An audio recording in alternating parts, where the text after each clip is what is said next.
Boa noite, pessoal. Estamos começando mais uma edição do JC Entrevista, o programa de entrevistas do Jornal da Cidade, que toda semana traz uma personalidade para conversarmos sobre um assunto de Poços ou região.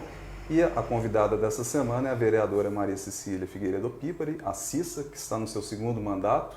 Cissa, tudo jóia? Obrigado por ter vindo. Tudo jóia. Eu que agradeço, João. Mais um sucesso seu aí do programa JC Entrevista. Espero que tenha vida longa e muito obrigado pelo convite. Se Deus quiser, né?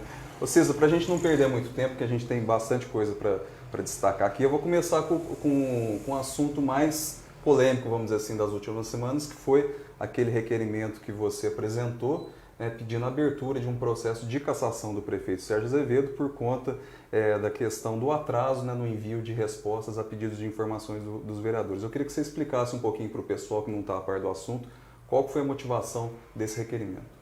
O requerimento foi uma análise que nós fizemos dentro da assessoria jurídica por falta de resposta de requerimentos que o prefeito vem constantemente deixando de encaminhar no tempo hábil. As pessoas, para elas entenderem, a prefeitura tem, quando a Câmara faz um requerimento e é aprovado, ela tem 20 dias para responder, mas o prefeito sempre pede uma prorrogação de prazo que é mais 20 dias. Infelizmente, o prefeito, ele espera esse prazo, né, de 20 dias para pedir a prorrogação. Muitas vezes os requerimentos já estão respondidos pelas secretarias pertinentes, mas fica na Secretaria de Governo sem essas respostas. O pedido foi motivado porque a Câmara rejeitou, isso foram 8 votos, inclusive o voto do presidente da Câmara, rejeitou uma prorrogação de prazo. Isso abriu um precedente legal para que a Câmara fizesse a parte dela. A Câmara tem o poder de fiscalizar. Infelizmente, os vereadores não entenderam isso e não aprovaram esse pedido de abertura de processo para que a gente pudesse ter um tempo de fiscalizar e saber realmente quantos requerimentos que o prefeito deixa de responder, qual é o tempo que a prefeitura tem para responder e não responde, e também quando responde com falta de informações que os vereadores, muitos deles da base da situação, têm que reiterar os requerimentos. Então esse foi o motivo do pedido de cassação, né, de abertura de processo de cassação, mas que não foi aprovado pelos vereadores. E tem um detalhe interessante para a gente destacar em relação a esse assunto também, né, Cissa, que os vereadores de situação, eles fizeram uma articulação, né, para tentar transformar inicialmente esse requerimento num pedido de informação, né? E aí eles fizeram um pedido de informação, só que eles não contavam que a própria prefeitura atrasasse mais uma vez o envio da resposta. Então isso aí deixou os vereadores numa situação, né, constrangedora, né, perante a sociedade, e eles tiveram que votar a favor, aliás, contra, né, a rejeição de mais uma prorrogação de prazo, né? Então eles não esperavam que você fosse depois entrar, né, com um pedido de abertura do processo, né? Lembrando também que esse pedido de abertura de processo está previsto em lei, né, Cícero? Exatamente, é previsto em lei e é de competência do Poder Legislativo. Quando não é de competência do Legislativo, como foi o caso que foi rejeitado, compete ao Ministério Público, ao qual nós já vamos encaminhar uma denúncia e ao Tribunal de Justiça em relação à inconstitucionalidade. Importante dizer que tudo isso aconteceu porque os vereadores não estão fazendo sua função de que é fiscalizar. Porque nós pedimos uma abertura de uma comissão especial de inquérito para apurar todos os contratos dessa Cefet, da Unifei, em relação ao transporte público. Mas nós não tivemos as assinaturas para que a gente pudesse abrir. Por que a gente faz isso? Porque é competência dos vereadores fazer essa fiscalização. E vereador não pode ser omisso, o vereador não tem base eleitoral e não tem base política em defender o governo A ou o governo B. O vereador tem que ser um vereador que seja independente e que represente a população. Então, nesse sentido, é que a Câmara está pecando muitas vezes pela omissão. Isso eu deixei muito claro para os vereadores e para todas as vezes que eu falo, de que a Câmara está se furtando de fazer a sua fiscalização. E o prefeito reclama muito de que, tem muitos requerimentos. Olha, se os vereadores da base dele, que ele entende que estão fazendo muitos requerimentos, são 11 vereadores praticamente, né? Tirando o vereador Paulo Eustáquio e o vereador Joaquim, que não se identificam de ser da base do governo, mas o vereador Paulo Eustáquio muitas vezes vota com o prefeito. É importante lembrar de que eles são os vereadores da maioria. Então, a maioria dos requerimentos vem dos próprios vereadores. E a maioria dos requerimentos é travestido de indicação. Poderia ser uma indicação, poderia ser um ofício para a secretaria, mas ele transforma em pedido de informações para ele ter as respostas, porque muitas vezes nem as indicações, os vereadores isso da base do prefeito não conseguem as informações. Imagina nós, vereadores da oposição. O próprio Antônio Carlos Pereira falou, né, numa das últimas sessões, que na legislatura passada parece que no total foram 2.600, né, pedidos de informação, né, e nessa já está em 2.300, né, então considerando aí que tem pouco menos de 1 ano e meio de mandato ainda, né? Possivelmente esse número vai ser alcançado facilmente, né? Eu fico um tanto quanto triste dessa fala do vereador, por quê? Porque ele era vereador na legislatura passada. E se o outro prefeito, que eu não era vereadora, não era da base, não fazia parte do governo, deixou de responder os requerimentos, o vereador Antônio Carlos tinha todo o direito de fazer um pedido de cassação. Do mesmo jeito do mesmo jeito que eu estou fazendo. Mas o vereador Antônio Carlos, eu acho que ele não quis fazer isso porque não gosta muito de se dispor. E dá trabalho, né? Fazer uma comissão de inquérito, dá trabalho fazer um processo de cassação. Então isso daí me frustra porque deixa de fazer a função de vereador.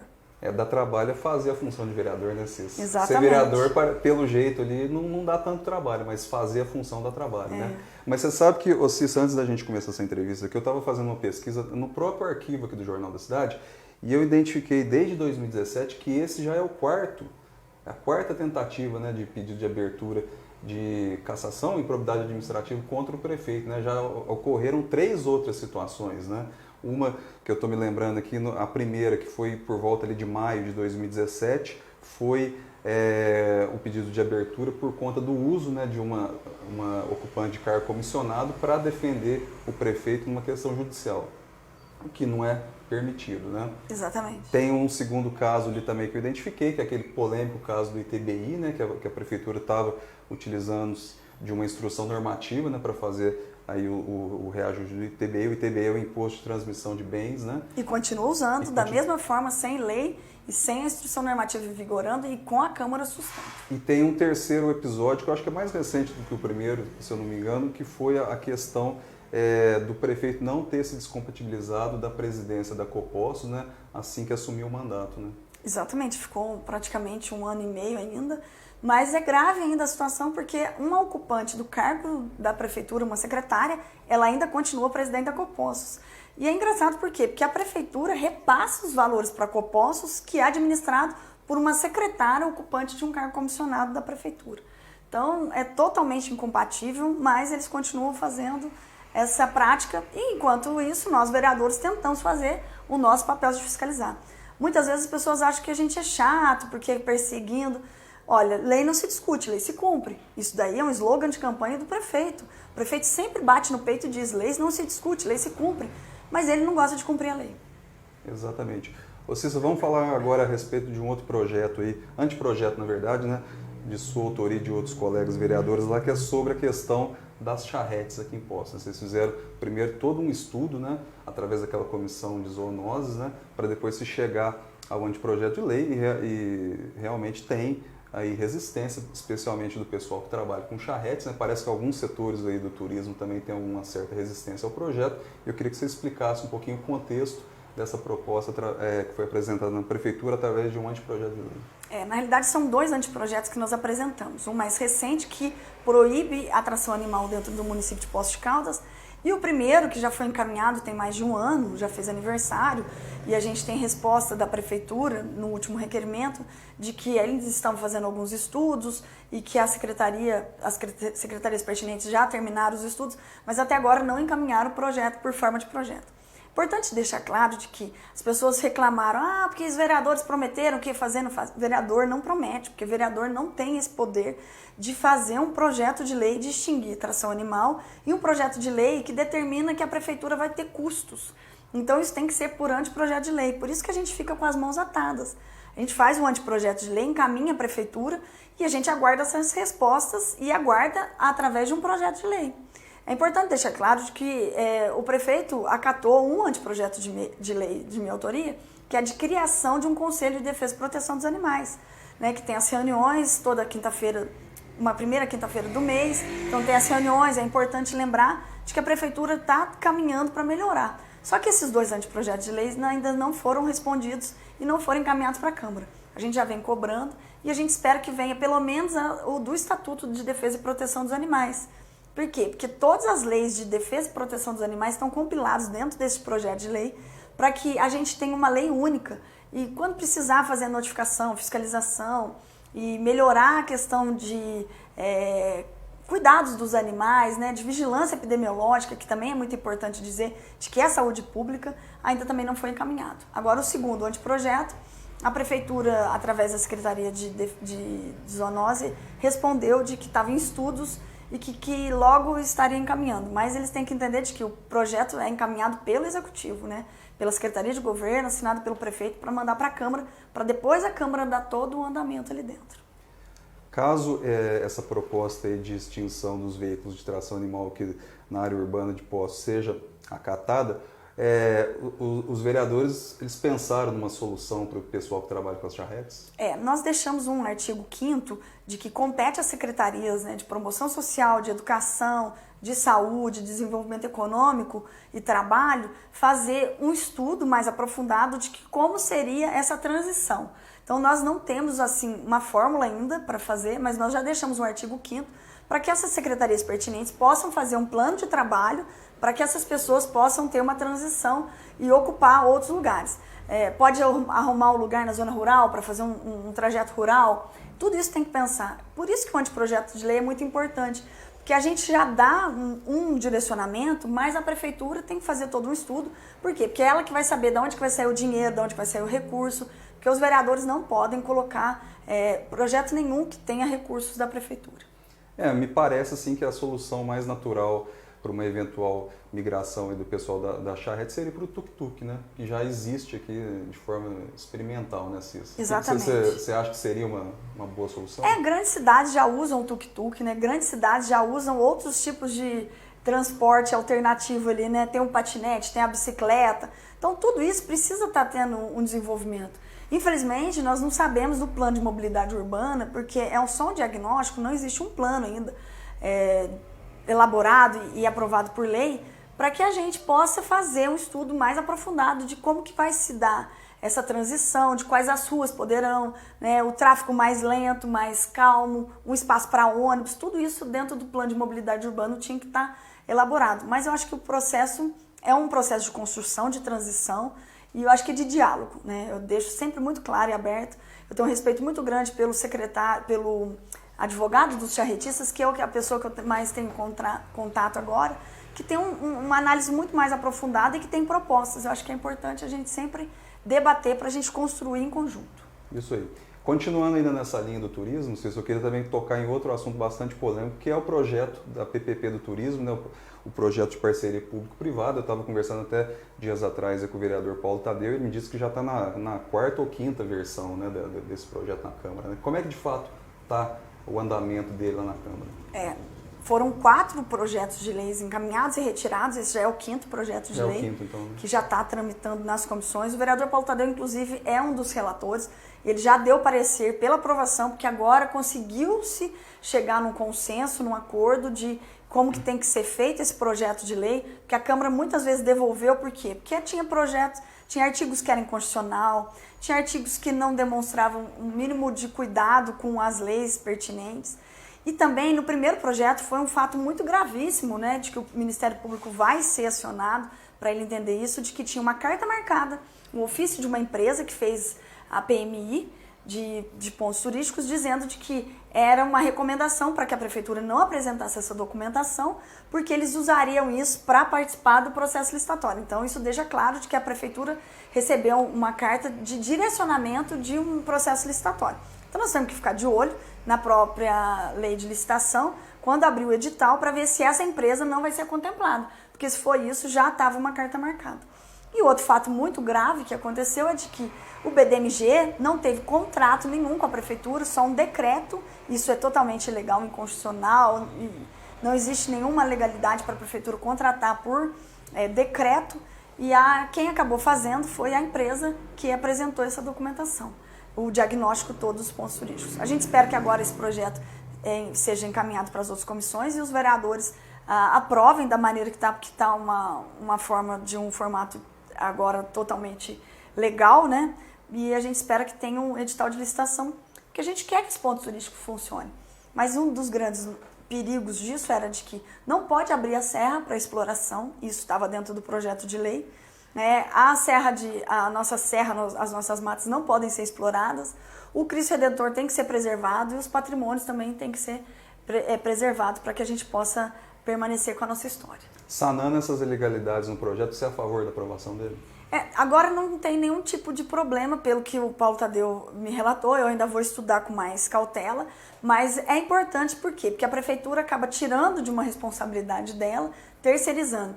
Agora a gente tem que olhar que custo será isso. Por quê? Porque se uma empresa vier para explorar um ponto que nem existe, por quê? Porque essa era uma das nossas grandes dúvidas. O que ele vai explorar na serra? Ele vai explorar a serra? Ele vai ter que construir um espaço ali, um restaurante. Então, o teleférico não consta? Não, o teleférico, consta complexo, né, da complexo Serra de São Domingos. Da Serra de São Domingos, mas o teleférico é um edital à parte que estava lá, já estava contemplado. As declarações do secretário de governo, do prefeito, é de que era um chamarisco o teleférico, porque o teleférico é o único que tem renda, porque os outros não têm renda. Né? Então era para chamar os investidores para usar o teleférico como um chamativo para que os outros pontos turísticos possam ser explorados. A gente espera que tenha, sim, os pontos turísticos, né? Mas a gente tem que olhar com cuidado essas pessoas que ali estão muitos anos, né? Para que elas não possam ser prejudicadas, que muitas delas ali foram ficando 30, 40 anos e só sabem fazer aquilo. Então, a mesma preocupação que a gente teve com as charretes, a gente tem que ter com essas pessoas que estão nos pontos turísticos. Ô Cissa, só completando essa questão aí da Serra de São Domingos, lá no alto da serra tem o antigo restaurante. Ele passou por reforma, ele seria um laboratório científico da Unifal, mas parece que as obras estão paradas. No projeto consta alguma coisa em relação a esse espaço? Vai de fato ser laboratório ou vai ficar para a iniciativa privada transformar em outra coisa? Não tem essa informação? No projeto não tem específico essa informação ali não, de que essa parte. Tem ali o Cristo Redentor, aquele complexo que tem ali, a rampa de paraglider, mas aquela parte ali do nem observatório. O observatório também não consta, não. Né? O restaurante sim, mas o observatório não. Ah, não, o restaurante consta. O restaurante sim. Uhum. Então, possivelmente pode ser que ele não seja então mais o laboratório da Unifal, né? Até porque a Unifal, aí, também como várias outras universidades federais, está com corte de recursos, né? Por conta do governo federal, né? Então, possivelmente vai ter que voltar a ser restaurante, né? Para ser atrativo, né? Isso. Para ser atrativo, né? Eu acho que seria um grande atrativo ali, que alguns anos atrás já teve aquário. A gente precisa encontrar uma alternativa para aquilo ali, porque senão a pessoa que vier explorar também acaba não vai ter lucro e aí vai abandonando aquilo ali. E aí tem que ter muito cuidado com essas explorações para no futuro não ficar um elefante branco, né? Cissa, ainda sobre a questão aí da Serra de São Domingos, recentemente o vereador Antônio Carlos Pereira sugeriu, né, colocar uma porteira, vamos dizer assim, naquele acesso até o Alto do Cristo ali, por conta de festas que estão acontecendo nos finais de semana. O pessoal vai para lá, coloca som alto, apesar de que não tem vizinho, né? Mas muito álcool, talvez drogas, né? O que você acha dessa sugestão que ele fez? Olha, eu acho que precisa ser estudado com mais cautela, né? A rampa de paraglider já tem uma porteira ali para... A pedra-balão também tem. A pedra-balão, mas a pedra-balão é particular mesmo, sim, né? Agora ali, eu não sei como é que seria uma alternativa, porque eu não sei se a porteira vai inibir essas pessoas de pularem. Né? Fica uma barreira ali, mas pelo menos o carro não subiria até o Alto do Cristo. Isso. Então não daria para fazer a festa, né, que eles costumam fazer, né? A polícia militar, que compete a ela essa fiscalização e compete a ela um rigor ainda maior, né, na punição, né, fazendo as rondas ali, sempre tem falado de que ela vai, mas ela tem que fazer uma análise assim, muito mais criteriosa antes. Por quê? Porque não sabe o que vai encontrar. Muitas vezes você vê que pessoas usam daquele espaço para dar tiro. Uhum. Então, você imagina se a polícia chega ali sem nenhum tipo de respaldo, pode ter outras consequências, né? Agora, precisa estudar. E aí eu entendo de que isso tem que a prefeitura fazer um levantamento com uns técnicos, né? Porque a prefeitura tem tanta gente técnica competente ali dentro, né? Servidores de carreira ali que tem um trabalho muito sério, muito responsável, para fazer uma análise mais detalhada para isso. Porque senão a gente fica dando sugestões meio que amador e aí a gente acaba não resolvendo o problema como teria que resolver. Lembrando que tem pelo menos 2 pontos turísticos aqui em Poços de Caldas que eles são fechados, né? A própria Fonte dos Amores, né? E o Recanto Japonês, né? O Recanto Japonês tem aquela porteira e sem contar também, por exemplo, o Parque Municipal, né? Que também é um ponto turístico também daqui de Poços, né? E ele tem horário de abertura e fechamento, né? Então, assim, já existe, né, algum tipo de experiência do município em relação a fechamento de pontos turísticos, né? Eu acho que assim, tem que fazer todo esse levantamento, por quê? Porque você tem que fazer também um trabalho de informação, porque depois as pessoas acabam indo para lá, ver que está fechado, dependendo de determinado horário, turista, né? Então, acho que a gente tem que fazer um estudo. mas não descartamos nenhuma possibilidade. Eu queria agora falar de um outro assunto assim que vira e mexe está sendo debatido lá na Câmara, que é em relação à folha de pagamento da Prefeitura, né? A gente teve lá a informação oficial daquele balancete do mês de junho, né, que se gastou 72,8%, 73%, né, praticamente, das receitas auferidas no mês de junho, né, só com a folha de pagamento dos vereadores. E a gente não sabe ainda dos servidores. Dos servidores. E no mês de julho, além da folha de pagamento, houve ainda a primeira parcela do 13º e o reajuste de 4%. Né? Então, assim, a gente não sabe qual foi o índice que chegou à folha de julho, né? Que eu acho que ainda não foi enviado para a Câmara Municipal. O que é possível se fazer a respeito disso? Eu tenho uma preocupação muito séria em relação a isso. Eu tenho feito alguns levantamentos e questionamentos porque a gente não encontra tantas informações. Importante deixar claro, por que os vereadores fazem tantos requerimentos? Porque se o portal da transparência funcionasse e se a gente tivesse todas essas informações ali à disposição dos vereadores, né, e da própria população, a população também está reclamando de que faz um protocolo na prefeitura, eles têm 5 dias para responder, mas as pessoas às vezes nem têm essas respostas. Então, por isso que a gente faz tantos requerimentos. Dos contratos, a prefeitura tem feito muitas contratações e a gente tem que tomar muito cuidado porque isso pode estar sendo usado como burlar uma contratação temporária, burlando o concurso público. Isso é gravíssimo, não pode acontecer. E contratações que às vezes servem de cabide de emprego ou de pessoas que são politicamente ligadas ao prefeito. No caso agora do ex-vereador Jonei, que assumiu um cargo, o ex-secretário de Defesa Social que foi para as águas. Então tudo isso está aumentando. O ex-prefeito Paulo César Silva, que assumiu o DEMAI, e o secretário anterior é servidor de carreira, então não diminuiu a folha de pagamento. O secretário de Turismo, que entrou no lugar e complementou com o secretário de Cultura. Então são várias outras contratações que a prefeitura está fazendo, né, ocupando os vários cargos no momento de que está a transição política, ano que vem ano eleitoral. Então a gente tem que ficar muito atento a isso. E agora, mais sério ainda, que a promotoria mandou que a prefeitura colocasse dentro dos gastos com o pessoal os servidores, os contratos das empresas terceirizadas, que são os médicos, as outras coisas terceirizadas. Então vai para a folha de pagamento. Eu não sei se a prefeitura vai conseguir baixar essa folha de pagamento com tantas contratações e tantas nomeações. A primeira coisa que o prefeito tinha que fazer era cortar os cargos comissionados 20%. Isso ele não fez, ele está aumentando.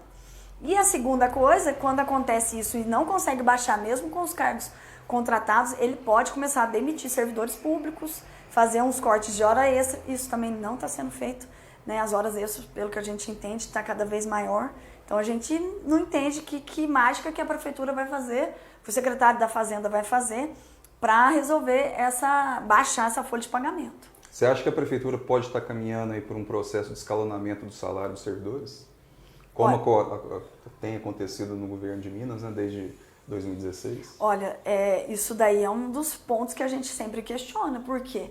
Porque se está chegando o limite de 72% e a prefeitura continua fazendo obras, contratando serviços. Lembrando que a lei prevê 54%, né? 54%, mas se foi 72%, obviamente que eles vão mandar por 54%, porque eles sempre dão um jeito de contornar a situação ali. Eu não consigo ver a fórmula que a Secretaria da Fazenda faz, mas eles conseguem contornar e colocar no portal oficial do SICOM, né, para essas informações.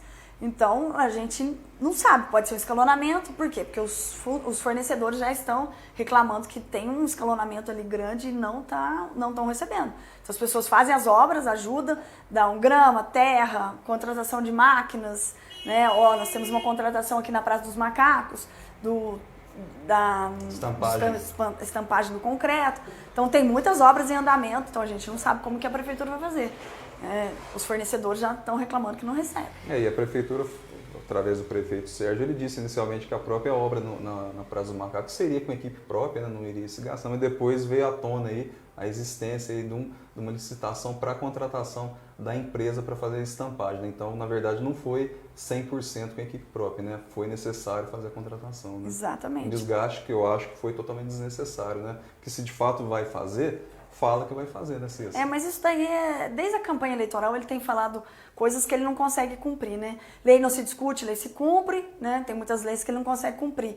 E não vou pegar dinheiro do DME, continua pegando o dinheiro do DME. E é deixar claro de que ele está pegando os recursos do DME, não é para colocar no bolso, né? Tem que deixar muito claro isso, porque senão as pessoas distorcem o que eu estou dizendo. É para usar na prefeitura, mas ele disse no começo da campanha eleitoral de que ele não usaria os recursos do DME, que é uma lei que autoriza os prefeitos a usarem os valores que são excedentes, né? Quando o DME tem lucro, esses lucros são repassados para o único acionista, que é a prefeitura.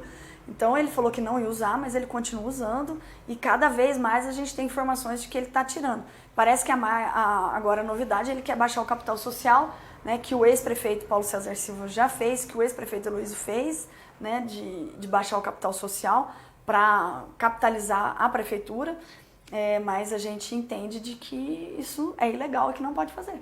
Ô Cissa, falando em contratações, você tocou agora há pouco na questão, na hora que você estava comentando das charretes, do plano de mobilidade, né? A gente tem o plano de mobilidade, né, que a Unifei, né, de Campos de Itabira desenvolveu, e segundo quem presenciou a apresentação, deixou muito a desejar, né? O custo-benefício parece que não condiz, né? O próprio Ministério Público, através do Dr. Sidney Bott, escreveu aquela notícia de fato e ele critica, né, o custo-benefício de 600 mil na contratação da Unifei no plano de mobilidade urbana. O que você já observou do plano ali que você pode falar para a gente?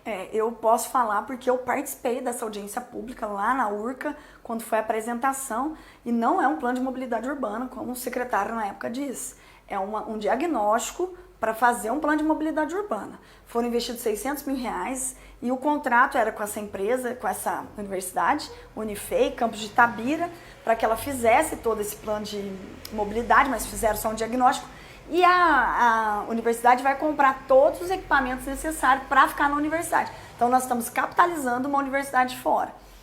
Eu entendo de que a prefeitura podia ter feito um chamamento público mais abrangente, né, ter feito uma programação, porque é importante lembrar, o promotor só levou essa notícia de fato, né? Por quê? Porque nos 45 minutos do segundo tempo, praticamente, o promotor está alertando de que esse plano de mobilidade urbana não foi votado pela Câmara, não existe um plano de mobilidade urbana, e o processo licitatório para a nova concessão de transporte público está aí, ela se encerra dia 27 de novembro, a empresa Circular não vai poder ficar em caráter emergencial, não pode fazer uma contratação emergencial, tem que abrir todo um novo processo licitatório. Infelizmente, na quinta-feira, nós temos as nossas reuniões de comissão e demorou muito para começar a minha reunião de comissão, que é da comissão mista de fiscalização, então eu não consegui participar, né, dessa audiência que teve do processo licitatório todo aí, mas a primeira eu posso dizer com clareza que eu fiquei extremamente decepcionada. Porque um dos pontos que a universidade alertou dizendo, olha, nós precisamos colocar um semáforo dentro do terminal de linhas urbanas. Primeiro que o terminal de linhas urbanas não poderia estar ali de jeito nenhum, né? É um lugar totalmente fora de mão, não teria que ser. E a gente precisa de ter um novo plano de mobilidade para que a cidade possa ter um fluxo maior. Nós temos uma grande demanda de carro, de motocicleta, nós precisamos colocar bicicletas, né, espaço para as bicicletas, um espaço só para o ônibus. Então esse processo licitatório tem que ser muito bem feito para que a gente possa dar tranquilidade para a população pagar mais barato no transporte público, ter várias alternativas de transporte público, né, de meios de locomoção de transporte público, pode ter van, pode ser só o ônibus, então tudo isso tem que ter um cuidado muito especial para a população não pagar tão caro o transporte público, que é muito caro, e não tem a ligação como a gente gostaria que tivesse, a interligação com os bairros.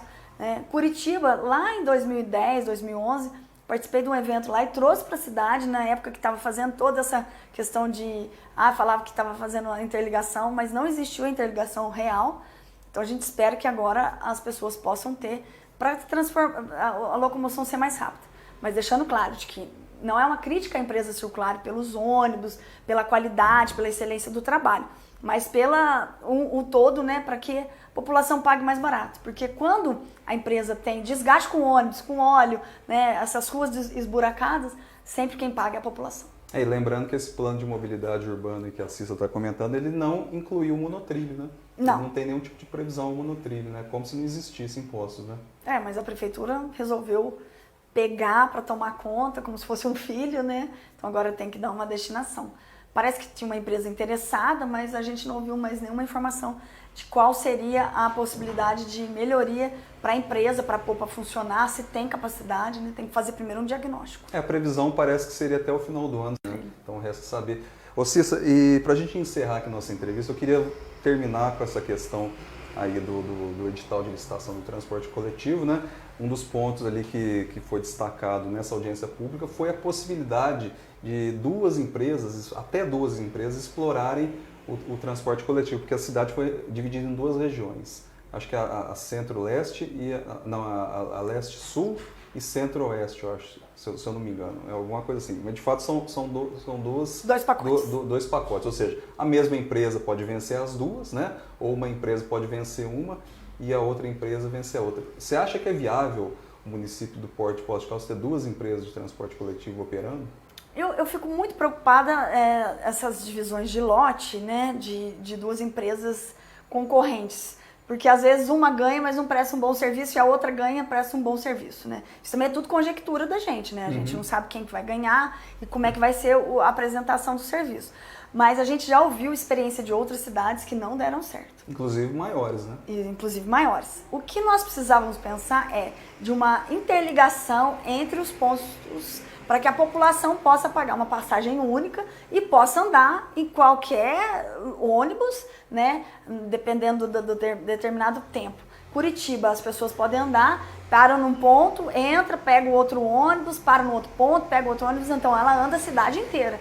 Inclusive tem uma facilidade até para os turistas, né, se locomover ali para saber como é que funciona o transporte público, que é um dos transportes públicos mais elogiados do mundo, né? Então ela tem uma grande vantagem. Agora, a gente espera que isso funcione, mas eu não posso prever se isso vai dar certo. Eu tenho um grande risco. E as pessoas falam, mas a gente tinha que ter duas empresas concorrentes, porque uma só é um monopólio, mas eu não sei se funcionaria duas empresas concorrentes, uma trabalhando com uma eficiência e a outra não. Então, aí fica uma desconexão com a cidade, né? E o que a gente precisa fazer? Uma conexão com a cidade. A cidade precisa ter uma locomoção, precisa ter uma funcionabilidade e as pessoas serem beneficiadas com um transporte público de qualidade. É isso aí. Cissa, muito obrigado pela tua presença. Eu agradeço muito você ter vindo aqui. Semana que vem, terça-feira, a partir das 7h30 da noite, a gente está aqui de novo na página do Jornal da Cidade no Facebook. Lembrando que quem quiser assistir de novo esse vídeo com a Cissa ou entrevistas anteriores e também o Pautando e o Resgatando, é só entrar na nossa página do Jornal da Cidade, lá na aba Vídeos, também no nosso canal no YouTube e também no site do Jornal da Cidade, na aba Jornal da Cidade TV. Até semana que vem.